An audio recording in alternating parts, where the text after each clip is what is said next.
সবাইকে স্বাগত জানাচ্ছি। আমি ফিরোজ তোহা। শুরুতেই সংবাদ শিরোনাম জানিয়ে দেব এই মুহূর্তে হাতে পাওয়া সর্বশেষ গুরুত্বপূর্ণ আপডেট বাংলা সংবাদ। শুরুতেই জানাবো, ফ্যাসিস্ট সরকারের সহযোগীদের অনেকেই এখনো ধরাছোঁয়ার বাইরে বলে মন্তব্য করেছেন ইসলামী আন্দোলন বাংলাদেশের আমির ও চরমোনাই পীর মুফতি সৈয়দ মোহাম্মদ রেজাউল করিম। তিনি বলেন, বিগত ফ্যাসিস্ট ও মাফিয়া সরকারের মন্ত্রী, এমপি, আমলা এবং সাঙ্গপাঙ্গরা কিভাবে দেশ ছেড়ে পালালো তা আমাদের বোধগম্য নয়। এবারে জানাবো, ভারত থেকে উস্কানি দিচ্ছে কারণ এরা প্রমাণ করতে চায় এগুলো সাম্প্রদায়িক দাঙ্গা। গত 5 আগস্ট সরকার পরিবর্তনের পর থেকেই বাংলাদেশের হিন্দু সম্প্রদায় নিয়ে ব্যাপক মিথ্যা তথ্য ও গুজব ছড়িয়েছে ভারত। এখনও হিন্দুদের নিয়ে অপপ্রচার চালিয়ে যাচ্ছে দেশটি। এই প্রসঙ্গ টেনে রমনা কালী মন্দির পূজা উদযাপন কমিটির আহ্বায়ক অর্পণা দাস বলেন, বাংলাদেশের হিন্দু সম্প্রদায়ের উপর হামলার মিথ্যা তথ্য দিয়ে ভারত মৌচাকে ঢিল মারছে। অর্পণা বলেন, আপনারা কি দেখেননি আমরা গত 15 বছর কেমন নিরাপত্তায় ছিলাম? তবুও তো আমরা ঠিকমতো পুজো করতে পারিনি। সরকার পালিয়ে গেলেও তাদের প্রেতাত্মারা এখনও সক্রিয়। তারা এখনও শাহবাগে কিছু না কিছু প্রোগ্রাম করছে। জানাবো, কুড়িগ্রামের ফুলবাড়িতে আধিপত্য বিস্তার নিয়ে বিএনপি দু গ্রুপের মধ্যে ধাওয়া পাল্টা ধাওয়া এবং পার্টি অফিস ভাঙচুরের ঘটনা ঘটেছে। রবিবার এই সংঘর্ষে অন্তত 8 জন নেতাকর্মী আহত হয়েছেন। এবারে থাকছে সালমানের আশীর্বাদে 1000 কোটি টাকার মালিক শাকিল 300 কোটি পাচার। একসময় নুন আনতে পান্তা ফুরালেও সাবেক প্রধানমন্ত্রী শেখ হাসিনার বেসরকারি শিল্প ও বিনিয়োগ উপদেষ্টা সালমান এফ রহমানের আশীর্বাদে 1000 কোটি টাকার মালিক বনে গেছেন পুরান ঢাকার শাকিল হোসেন। তিনি বিদেশেই পাচার করেছেন প্রায় 300 কোটি টাকা। শুধু তাই নয়, বিতর্কিত ব্যবসায়ী সালমান এফ রহমানের 46,000 কোটি টাকার সিংহভাগই এই শাকিলের মাধ্যমে বিভিন্ন দেশে পাচার করা হয়েছে বলে অভিযোগ রয়েছে। তাদের অবৈধ লেনদেনের কারণে ব্যাংকের সংশ্লিষ্ট শাখায় তাদেরকে লাল তালিকাভুক্ত করা হয়েছে। জানিয়ে দেব, পুলিশ কর্মকর্তা কাফির জালিয়াতি নিয়ে পাসপোর্ট অধিদপ্তরের বক্তব্য। সাধারণ পাসপোর্ট গ্রহণে পুলিশ কর্মকর্তা আব্দুল্লাহিল কাফির জালিয়াতি আশ্রয় গ্রহণের বিষয়ে বক্তব্য দিয়েছে ইমিগ্রেশন এবং পাসপোর্ট অধিদপ্তর। এবং সর্বশেষ জানাবো আন্তর্জাতিক সংবাদ, কেন যুদ্ধ ছড়িয়ে দিতে চায় ইউরোপীয় ইউনিয়নের নেতারা। মধ্যপ্রাচ্য সহ পৃথিবীর বিভিন্ন প্রান্তে যুদ্ধ এবং সংঘাতে ইউরোপীয় দেশগুলোর ভূমিকা নিয়ে একটি বিশ্লেষণ প্রকাশ করেছে কাতার ভিত্তিক সংবাদ সংস্থা আল জাজিরা। বিশ্লেষণে আল জাজিরা প্রশ্ন রেখেছে, ইউরোপীয় ইউনিয়নের নেতারা কেন যুদ্ধের আগুন জ্বালাতে চায়। মূলত ইউরোপ মহাদেশে চলমান নানাবিধ সংকটের কারণে ইউরোপীয় ইউনিয়নের নেতারা পশ্চিম এশিয়ায় যুদ্ধের আগুন ছড়িয়ে দেবার চেষ্টা করছে। আল জাজিরা আরও বলছে, ইউরোপীয় ইউনিয়ন সংকটে রয়েছে এবং এ কারণেই ইউনিয়নের নেতারা যুদ্ধের মাধ্যমে তাদের সংকটে নিষ্পত্তি চান।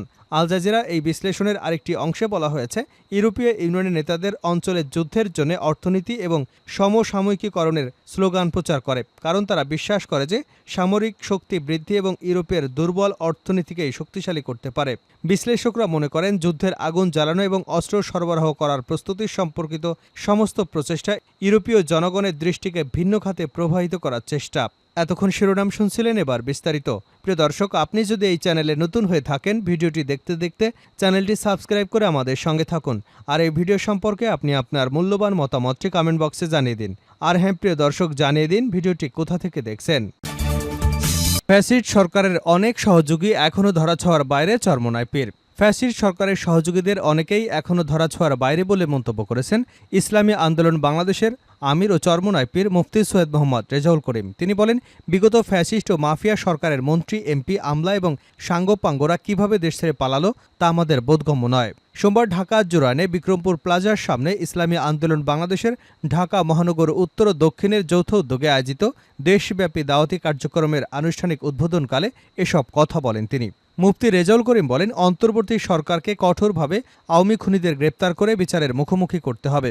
রাষ্ট্র সংস্কার, বিচার বিভাগের স্বাধীনতা, স্বাধীন নির্বাচন কমিশন গঠন, বর্তমান শিক্ষা কারিকুলাম বাতিল করে নতুন কমিশন গঠন করতে হবে এবং এসব জায়গা থেকে ফ্যাসিবাদের দোসরদের অবিলম্বে প্রত্যাহার করতে হবে। বিদেশে পাচার টাকা দেশে ফেরত আনবার কার্যকর পদক্ষেপ গ্রহণ করতে হবে। কালো টাকার মালিক, মজুতদার এবং মুনাফাখোরদের গ্রেপ্তার করে বিচারের মুখোমুখি করতে হবে। ছাত্র জনতার অভ্যুত্থানে হতাহতদের তালিকা দ্রুত প্রকাশ করতে হবে। ইসলামী আন্দোলনের আমির বলেন, 53 বছর পর ইসলামকে বিজয়ী করবার সুযোগ এসেছে। ইসলামের সৌন্দর্যগুলোকে তুলে ধরে মানুষের ইসলামের পথে নিয়ে আসতে হবে। চলমান মানবরচিত সংবিধানের কুফল এবং ইসলামী কল্যাণ রাষ্ট্রের সুফল তুলে ধরে মানুষকে ইসলামের পতাকা তলে নিয়ে আসার জন্য একযোগে নেতাকর্মীদের কাজ করতে হবে। ইসলামের বিধিবিধান প্রতিষ্ঠিত না হলে দেশ, মানুষ ও ইসলামের যে কী দুরবস্থা তা বিগত সময় দেশের মানুষ হাড়ে হাড়ে টের পেয়েছে। এখন ইসলাম প্রতিষ্ঠার জনকল্যাণকর দিকগুলো তুলে ধরে মানুষকে বোঝাতে হবে।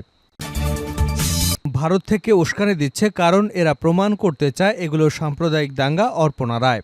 গত 5ই অগাস্ট সরকার পরিবর্তনের পর থেকেই বাংলাদেশের হিন্দু সম্প্রদায় নিয়ে ব্যাপক মিথ্যা তথ্য এবং গুজব ছড়িয়েছে ভারত। এখনও হিন্দুদের নিয়ে অপপ্রচার চালিয়ে যাচ্ছে দেশটি। এ প্রসঙ্গ টেনে রমনা কালী মন্দির পূজা উদযাপন কমিটির আহ্বায়ক অর্পণা রায় দাস বলেন, বাংলাদেশের হিন্দু সম্প্রদায়ের উপর হামলার মিথ্যা তথ্য দিয়ে ভারত মৌচাকে ঢিল মারছে। বিকেলে রাজধানীর সরোয়ার্দী উদ্যানে রমনা কালী মন্দিরের সাংবাদিকদের এক প্রশ্নের জবাবে একথা বলেন তিনি।